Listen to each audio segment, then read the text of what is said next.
माननीय अध्यक्ष महोदय, प्रश्न संख्या 319 उत्तर आ गया। माननीय अध्यक्ष महोदय, माननीय अध्यक्ष महोदय, आ गया संरक्षण, इससे ज्यादा आपको उत्तर नहीं चाहिए था। माननीय सदस्य, अगला प्रश्न पुकार लिया है। माननीय सर, हाँ माननीय पूरे प्रश्न पूछिए। माननीय अध्यक्ष महोदय, मेरे को मेरे प्रश्न का उत्तर मिल गया।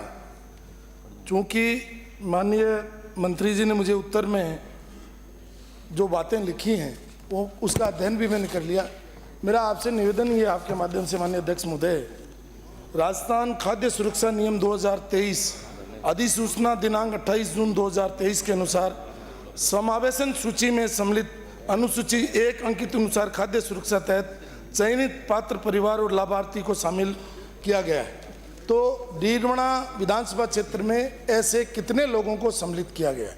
चूँकि माननीय अध्यक्ष महोदय, ये जनगणना अंतिम जनगणना 2011 में हुई और आज 14 साल बाद में 2025 में हम यहाँ खड़े हैं।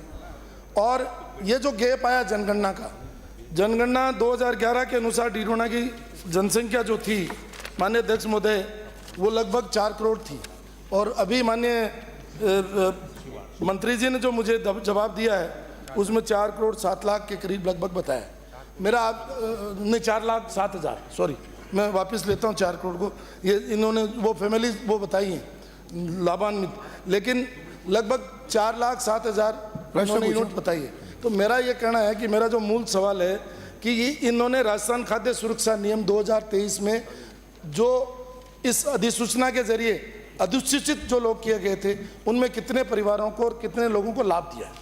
माननीय मंत्री जी। माननीय अध्यक्छ जी, मैं डीडवाना से आने वाले सदस्य को बताना चाहूँगा कि डीडवाना क्षेत्र में कुल राशन कार्डों की जो मैंने दिया जवाब कि 1,01,291 और कुल यूनिट 4,07,367 है।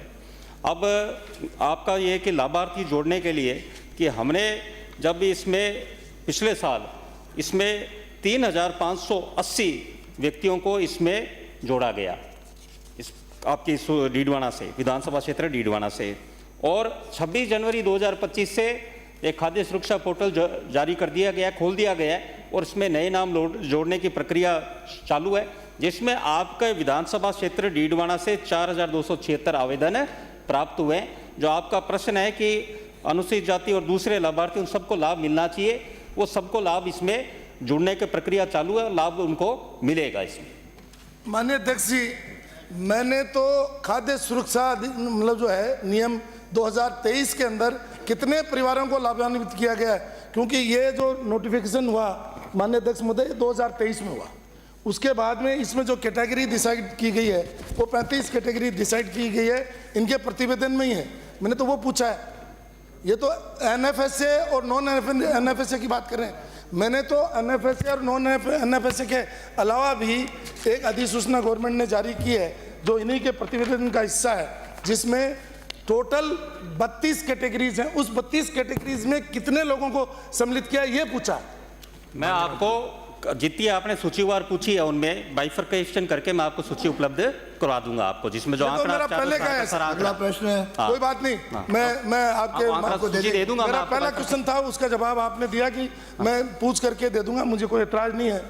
अगर मान लो संज्ञान में नहीं है तो पूछ करके दे सकते हैं। माननीय अध्यक्ष जी, माननीय अध्यक्ष जी, अब इन्होंने कहा कि 96% हमने जनाधार से जोड़ दिया, जो इनके राशन कार्ड है उनको जोड़ दिया। जब इनके पास जनाधार से जोड़ने का आधार आ गया तो उन लोगों को क्यों वंचित किया जा रहा है जो 2011 के बाद में जन्मे?